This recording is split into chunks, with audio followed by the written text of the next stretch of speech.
Lovely. Welcome to 5 Questions in 5 Minutes, and I'm absolutely delighted to welcome Sebastian James, CEO of Boots, the Chemists. Thank you for doing this, Sebastian. I'm going to dive straight in with the first question. There is so much going on in the world right now, so much to be distracted by. What do you think actually matters most in the world right now, and why? Well, firstly, Paul, thank you very much for inviting me. I feel very flattered to be part of this series. So much to be distracted. Well, I quite like being distracted.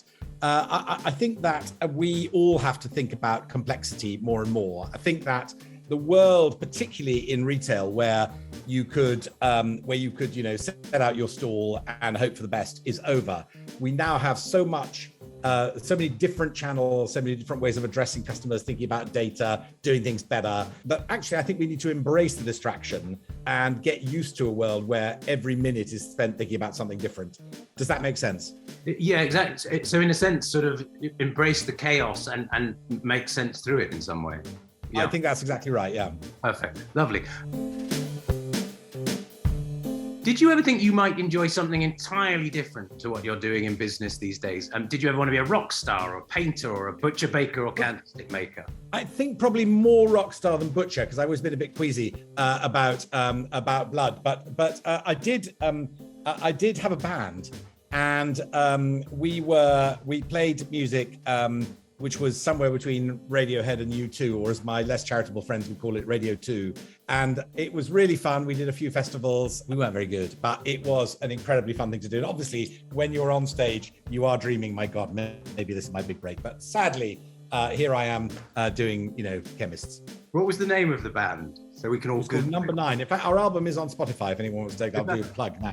I think we've had about 11 downloads. So if you want to be the 12th, do go ahead. Excellent, thank you. What might the high street pharmacy look like in 10 to 15 years, in your view? I think there's going to be a lot of change. Primary care in the UK is under unprecedented pressure. People have to wait a really long time to see a GP. Our view, and my view very, very passionately, is that pharmacy should be doing a lot more. That your first port of call for a lot of things should be to the pharmacist. All new pharmacists will be able to write prescriptions. So if you have an ear infection or something relatively easy to diagnose and understand, you will no longer, I think, routinely go to the doctor. You'll go to the pharmacist instead. And I think that will change how pharmacy feels. I think it'll be much more about advice and consultation and much less of a place where you go to get your medicine. I also think that technology is going to have much more of a role to play. Imagine you go to the doctor, you get a prescription, and as you come out, you nominate Boots, and as you come out, your phone will tell you the nearest Boots that has all the products in stock for your prescription is this one. Get a map to walk to it, push the button, say you want it, and by the time you get there, it's ready. These kind of things are not very far away, and we've done the first step of it, and we certainly want to get there as quickly as we can. But it is much slower than ordinary retail because there's lots of regulation, there's lots of blockers in the way that make it more difficult, but I'm sure that in 10 or 15 years, that's what it's going to be like. A quick subsidiary question on that one. Parking the technology element of that, is it true that some countries have systems a bit like that, where not the UK, but where the front line effectively is the pharmacy, or not? Well, yeah. So countries like Scotland have introduced pharmacy first, where it is quite normal for people to be referred to pharmacy as their first port of call. And actually what we're finding is that really does alleviate pressure on GPs who should be doing, more difficult to diagnose stuff. Our pharmacists go through 5 years of qualification, followed by years and years of experience in the front line of medicine, and are incredibly qualified and expert personnel who should be doing a lot more than dispensing. And of course, we do a lot more than dispensing, but really the place where all of this stuff can get done. And not just that, but you walk in, take cystitis.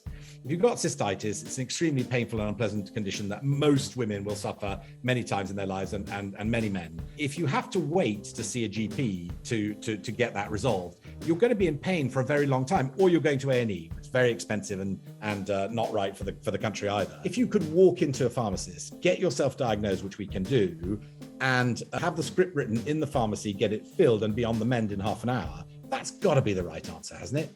Yeah, that's interesting. I actually didn't know men could get cystitis. That's interesting too. Thank you, Sebastian. Boots the Chemist was famously responsible for introducing the 5-day week. I'm just wondering what big workplace changes you think might not necessarily post-COVID, but just in the 20 years going forward might throw up? Yes, it's very, very hard to predict. I mean, who would have thought that Zoom and Teams would be everyday words for all of us, just 3 years ago, right? And so I think it's going to be very hard to see what the future holds for working life. Of course, there are some jobs where you've got to be there, like shopkeeping or being a pharmacist or whatever it is, you've got to be physically present. But I think that we are definitely going to see a different way of thinking about work. It will be much more fluid between what is home and what is work.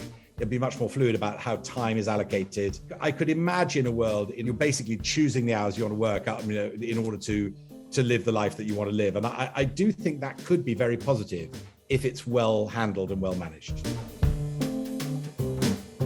How do you keep things in perspective in your busy life? So how do I keep things in perspective? The fact is we all jog along a bit, don't we, in life, and you have good days and bad days. But I think fundamentally you've got to like what you do and you've got to like the people you work with. You've got to at least feel in your own mind that what you're doing is important. And, I have a dog, I have 4 kids, I have a lovely wife, I've got, all that stuff, which is incredibly important and keeps me in perspective. And particularly Anna, my wife, who's very, very good at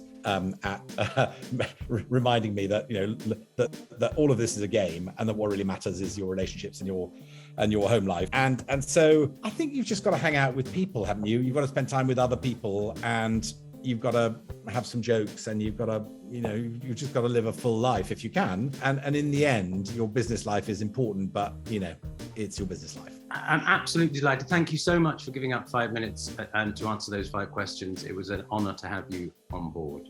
Not at all. It was an honor to be here. Thank you very much, Paul.